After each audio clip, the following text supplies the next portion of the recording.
Pak Ustadz Abdul Somad, kami bangga ya sebagai orang Kristen di kota ini. Bapak mau ke sini. Bapak datang di kota yang memiliki rekam jejak sosial sangat buruk di saat usia kami masih sangat muda, tahun 99 seperti yang tadi dijelaskan Pak Wakil Wali Kota. Sebab bagi kami kedatangan tokoh-tokoh agama yang karismatik seperti Pak Abdul Somad, kami yakini selalu saja mendatangkan pencerahan bagi masyarakat di kota Ambon. Pak Abdul Somad ini bagi orang Kristen bukan barang baru ya Pak. Kami sering dengar, bahkan di kalangan Kristen ada orang-orang Kristen yang sedikit, yang agak nyinyir mendengar ceramah-ceramah Pak Abdul Somad. Itu wajar Pak, karena memang setiap agama pasti saja ada kelompok-kelompok yang fundamental, ada kelompok-kelompok yang betul-betul memagari agamanya sedemikian rupa sehingga tidak boleh diganggu. Waktu kami diundang hadir oleh Pak Wakil Wali Kota untuk membicarakan kedatangan Pak Abdul Somad,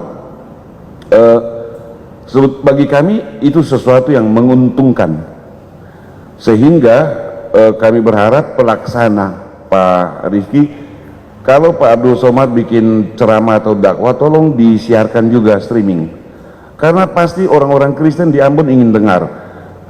Ada kebaikan-kebaikan yang selalu muncul dalam ceramah-ceramah Pak Abdul Somad, dan kebaikan-kebaikan itu selalu bersifat universal, melintasi batas-batas kehidupan yang dipagari karena agama. Kebaikan itu pada dirinya sendiri tidak bisa dibendung oleh agama, bahkan agama yang seringkali mengeluarkan kebaikan-kebaikan berdasarkan ajarannya itu. Oleh Ustadz Abdul Somad. Kepada Bapak Ustadz Abdul Somad, disilakan.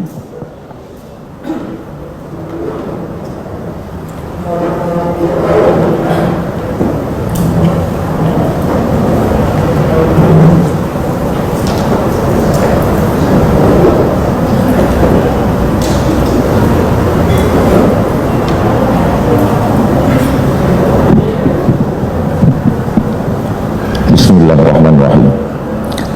Assalamualaikum warahmatullahi wabarakatuh.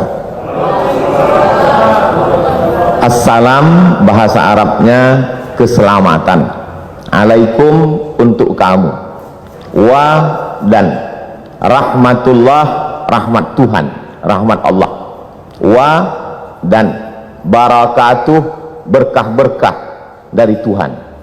Berkah artinya lebih dari yang semestinya.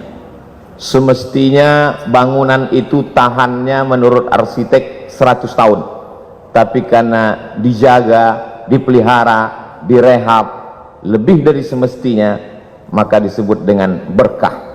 Kita selalu gaji, umur, ilmu, hidup ingin berkah, makanya selalu orang mengatakan hidup ini yang kita cari berkahnya. Bahasa Arabnya salam. Orang Ibrani yang masih satu akar kata dengan bangsa Semit, Nabi Nuh punya anak 3 orang, satu namanya Sam, satu namanya Ham, satu namanya Yafes. Sam itu pecahannya adalah Arab dan Ibrani. Orang Arab menyebut salam, assalamualaikum, orang Ibrani menyebut shalom. Lalu kemudian ketika sampai ke tempat kita menjadi selamat, makanya disebut selamat siang, karena kebetulan acaranya dibuat siang. Salam sejahtera, tambahan, kombinasi, modifikasi dari bahasa Arab dan bahasa Indonesia. Ada salamnya, ada sejahtera. Istilah-istilah yang lain tidak saya sebutkan karena takut silap dan salah, karena acara ini direkam, di-streamingkan, takutnya kerukunannya tidak tercapai, malah silapnya yang viral. 3 jam perjalanan.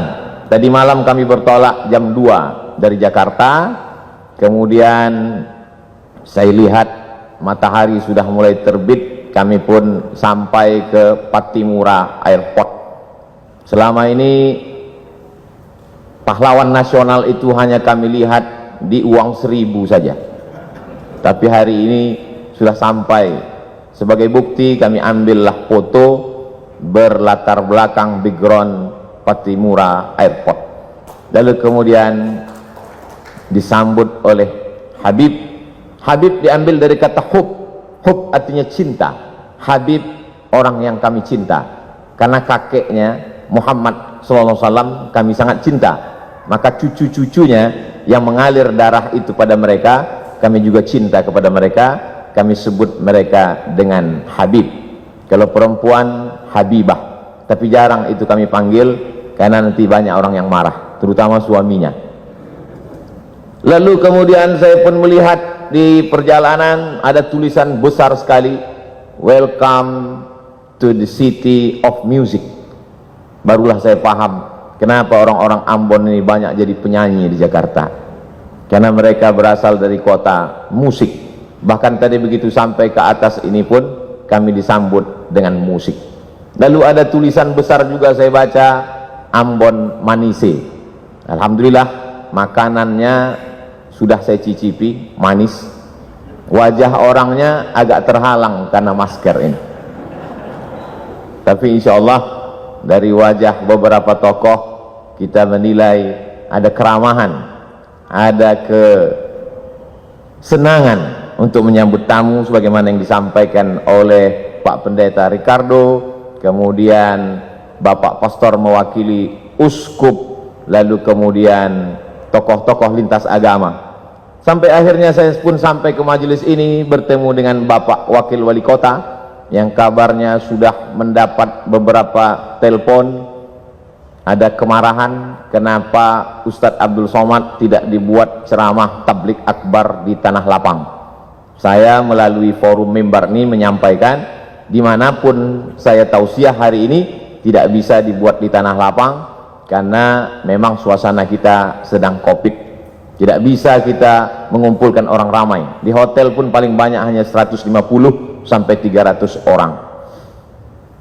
Kalaulah tadi direkam itu kamera dari awal sampai akhir, bagaimana panitia ini betul-betul menjaga prokes kita. Saya di beberapa banyak tempat selama setahun, dari Maret 2020 sampai 2021 ini, rasanya yang paling tertib melaksanakan prokes ini di Ambon inilah. Itu Ustadz ngomong begitu karena di Ambon atau bagaimana? Memang saya bisa tanya kepada tim, karena di Ambon inilah sampai yang mikrofonnya pun ganti masker udah berapa kali. Saya yakin itu virus COVID tidak sampai ke atas ini. Mereka di bawah melihat, tak usahlah kita naik, cepat kita mati katanya. Alhamdulillah bertemu dengan Pak Wakil Wali Kota. Bapak Wali Kota tidak bisa hadir karena sedang ada kegiatan di Jakarta. Ini perlu saya sampaikan supaya jangan ada fitnah di antara kita. Lalu kemudian bertemu pula dengan Bapak Kapolresta Ambon. Saya pikir sudah 3 jam perjalanan naik pesawat itu akan bertemu orang jauh. Ternyata orang sekampung juga dari Sumatera Utara. Lalu kemudian sangat membahagiakan berjumpa dengan para alim ulama, Ketua Majelis Ulama Indonesia, Ketua Majelis Ulama Indonesia Provinsi Maluku dan Kota Ambon. Tokoh-tokoh, orang-orang tua yang tak dapat saya sebutkan satu persatu, insya Allah semuanya selalu mendapat keberkahan hidup. Saya ingin supaya kawan-kawan, sahabat-sahabat yang dari portal berita maupun koran media cetak, tolong ditulis berita ini betul-betul bahwa Abdul Somad beramah tamah dengan tokoh lintas agama. Jangan besok keluar lomba ceramah lintas agama. Ada sebuah kampung di Pulau Sumatera, tepatnya di Provinsi Sumatera Utara. Kampung itu bernama Silau Laut, bisa ditulis di Google, Silau Laut. Dia disebut laut karena memang di tepi laut, cuman tidaklah seindah Laut Ambon. Lalu kemudian kampung itu dibuka pada tahun 1901, jadi umurnya 120 tahun. Yang membuka kampung itu kebetulan kakek dari ibu saya, namanya Syekh Abdurrahman. Ketika dia pulang dari Makkah belajar, dia dipanggil oleh Sultan Asahan, namanya Tengku Muhammad Adil, wahai tokoh agama Syekh Abdurrahman, aku beri engkau tanah di tepi laut itu, ambillah untuk bercocok tanam. Akhirnya kampung itu sekarang menjadi 3 kecamatan. Salahnya kakek kami itu dulu tidak mengurus tanah itu ke BPN. Kalau diurus saya udah kaya sekali sekarang. Lalu kemudian berdatanganlah para pendatang dari suku Jawa, kemudian Mandailing, dan sebagiannya saudara-saudara kita dari Batak Toba, yang umumnya mereka Kristen. Akhirnya sekarang kalau mau ke kampung itu melewati satu kampung yang dihuni oleh Kristen, nama kampungnya Barisan. Kami bertetangga cukup lama, sejak saya lahir 1977. Jarang saya menyebutkan tahun kelahiran saya karena banyak yang tak percaya, disangka mereka saya masih 23 tahun. Sejak kelahiran saya sampai sekarang 43 tahun tidak pernah ada konflik. Yang Muslim, Melayu, Jawa, Banjar, ada kampung Banjar, dan kemudian yang Kristen mayoritasnya dari suku Batak Toba. Kami bertetangga, bersahabat, berkawan. Masih ingat, terbayang di benak saya Pak Manurung, orang Batak Kristen yang datang ke kampung kami mengambil nira. Kami meminum nira, mereka merubah nira itu menjadi tuak, minum khas mereka. Lalu kemudian kalau orang kami memanen padi, padi itu dibawa ke kilang padi. Kilang padi itu biasanya ada di tempat suku Batak Kristen. Begitulah interaksi sosial kami. Karena memang diajarkan, wala ana abidum ma'abattum, aku tak menyembah Tuhan yang kau sembah, wala antum abiduna ma'abud, kamu pun tidak menyembah yang kami sembah, lakum dinukum waliyadin. Agamamu untukmu, agamaku untukku. Adapun untuk kemanusiaan, sosial, maka kita hidup bertetangga bersama. Saya hanya sampai kelas 2 SD saja di kampung itu. Setelah itu saya pun pindah ke ibu kota kabupaten. Di sana saya masuk SD. Di SD itu ada 2 orang yang berbeda wajahnya dengan kami, kulitnya putih. Dulu kami menyebutnya Cina, sekarang tak boleh sebut Cina, Tionghoa. Satu laki-laki, satu perempuan, agamanya Buddha dan Konghucu. Kami berteman, bersahabat, satu kelompok. Waktu itu kita di kelas tidak berbaris tapi berkelompok. Nama belajar masa itu CBSA, cara belajar siswa aktif. Yang tahu berarti sudah tua. Kami datang berkelompok, kadang-kadang dia ke rumah kami, kadang-kadang kami ke rumah dia. Lalu kemudian beberapa tahun yang lalu saya buat reuni pertemuan SD. Jumpa lagi teman saya yang Tionghoa itu namanya Akyong. Saya lihat Akyong pakai peci. Saya berbisik ke kawan saya, itu si Akyong masuk Islam? Tidak. Kenapa dia pakai peci? Untuk menghormati kau. Begitulah kami bersahabat. Tamat SD tahun 1990, saya pindah ke Medan. Di Medan, kota Medan mengajarkan saya bagaimana kami di Medan hidup berbagai macam suku dan agama. Di Medan ada satu kampung namanya Kampung Keling. Dulu menyebut Kampung Keling biasa, sekarang tak boleh lagi. Karena Keling itu identik dengan orang yang hitam, selalu dipanggil Keling. Jadi kalau ada orang kulit hitam, keling kali kau, kata dia. Maka dirubahlah kampung itu sekarang namanya Kampung Madras, untuk mengambil nama salah satu kota di India. Kita tahu orang-orang saudara kita dari India datang ke Sumatera ketika masa penjajahan Belanda. Ada yang mengambil upah, mengambil karet, lalu kemudian memetik tembakau Delhi, tanah Delhi yang sangat subur. Ada yang Muslim. Masjid salah satu tertua di kota Medan adalah Masjid India, dibangun ketika Krakatau meletus, dan saya diizinkan untuk menyampaikan ceramah di sana. Lalu kemudian saudara-saudara kita yang datang dari Hindu, maka mereka membuat sebuah komunitas. Kuil terbesar di Pulau Sumatera, kuil Hindu ada di kota Medan. Kuil itu bernama Kuil Sri Mariaman. Saya pernah datang ke sana, masuk ke dalam, saya lihat ternyata di depannya ada bak. Di dalam bak itu ada air. Semua tamu yang mau datang cuci tangan, cuci kaki. Lalu saya pikir, oh ternyata berwuduk juga mereka. Lalu kemudian ada tulisan besar, Bagi yang bercelana ponggol, bercelana pendek, bercelana sempit, berbaju pendek, dilarang masuk ke kuil Sri Mariaman, karena ini tempat suci. Lalu saya foto baliho itu, saya share di Facebook dan Instagram, lalu saya komen di bawah, pernahkah kita membuat tulisan seperti ini di masjid-masjid kita, supaya orang tidak lari pagi, tidak menghormati tempat suci. Ada kebaikan-kebaikan yang disebarkan. Lalu kemudian ada seorang Tionghoa ingin membangun masjid, tanahnya tanah punya orang muslim. Kita tahu masa itu Medan dipimpin oleh seorang sultan kerajaan Melayu Delhi, tanahnya milik sultan, tapi ini orang mau bangun masjid, akhirnya dibangunlah masjid. Maka kalau di beberapa tempat nama masjid itu Masjid At-Taqwa, ada masjid itu namanya Masjid Al-Ikhlas, tapi masjid ini namanya unik, namanya Masjid Chong Api.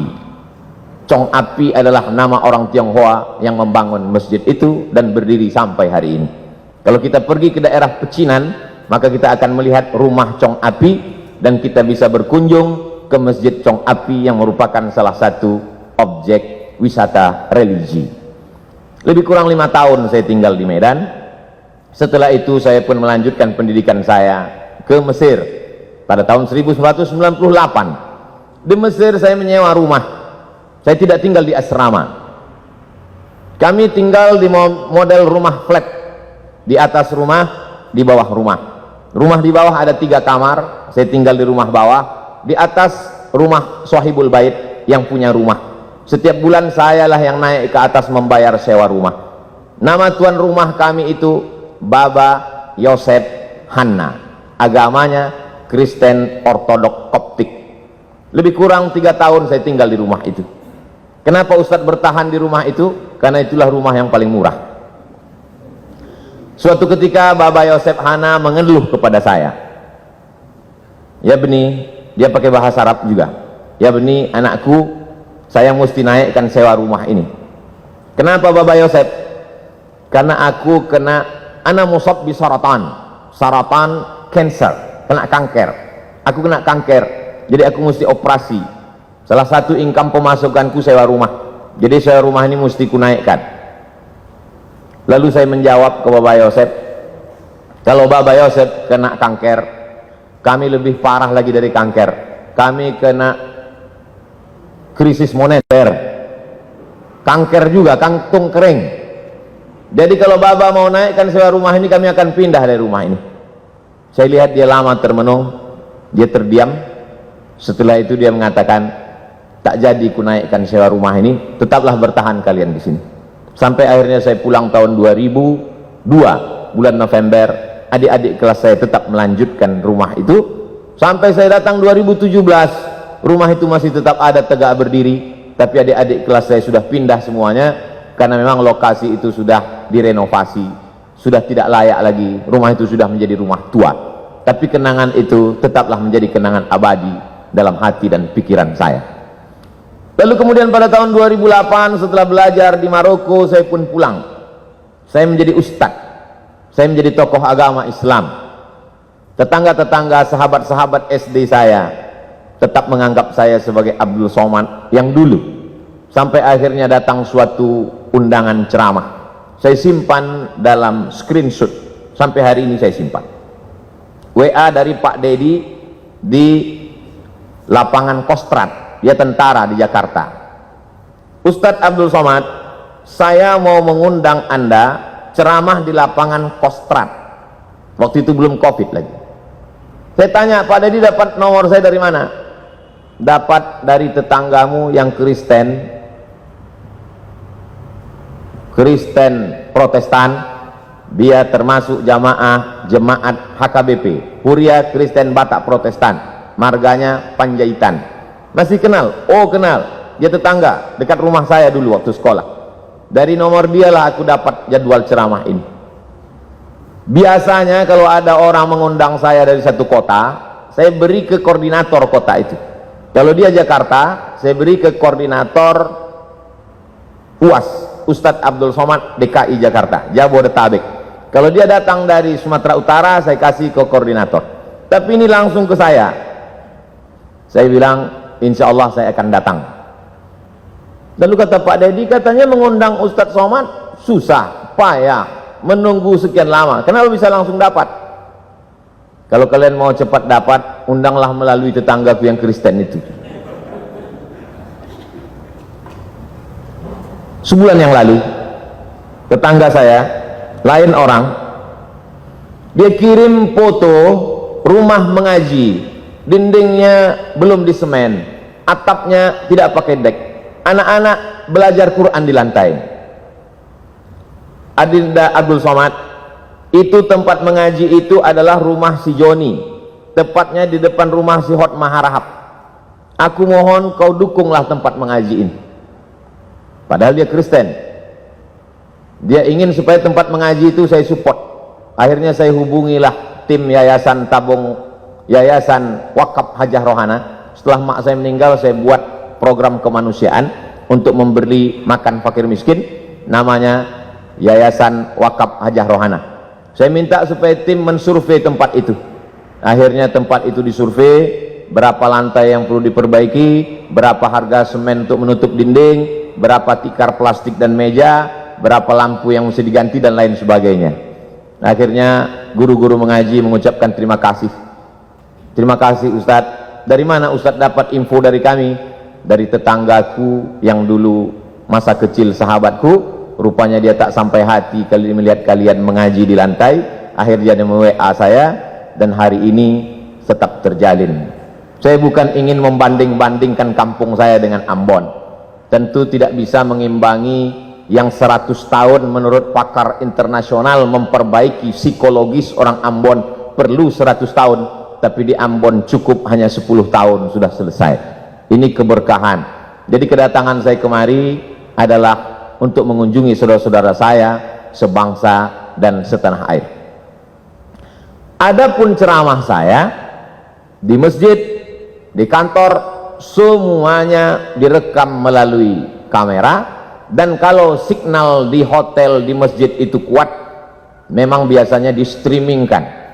Pak Ricardo, Pak Pendeta Ricardo, Bapak Perwakilan Uskup, dari tokoh lintas agama Hindu, Parisada Hindu Dharma Indonesia, maka semua ceramah saya itu di streamingkan. Begitu juga dengan yang nanti malam insya Allah. Sampaikan kepada jemaat, sampaikan kepada umat bahwa ceramah Abdul Somad streaming bisa ditonton melalui channel Ustadz Abdul Somad Official. Jangan lupa subscribe, like, and share. Sekarang subscribernya 1.700.000, viewernya sampai hari ini 91 juta orang sudah menonton video-video itu. Dan dari 91 juta itu saya yakin dan percaya ada jemaat Pak Pendeta, ada jemaat Uskup, ada jemaat Hindu Dharma, Parisada Hindu Dharma, ada jemaat saudara-saudara saya dari kalangan Buddha. Dari mana Ustadz tahu?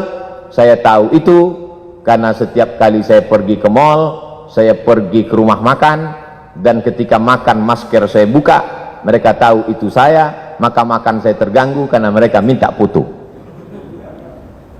Lalu kemudian uang hasil dari penonton 91 juta itu, hasilnya ditransfer ke nomor admin, dibelikan ke beras untuk program kemanusiaan. Setiap bulan kami membagi beras untuk saudara-saudara kita yang kurang beruntung dalam hal rezeki, tapi mungkin mereka beruntung dalam kebahagiaan hati. Kita ingin berbagi sesuatu supaya mereka juga berbagi doa kepada kita.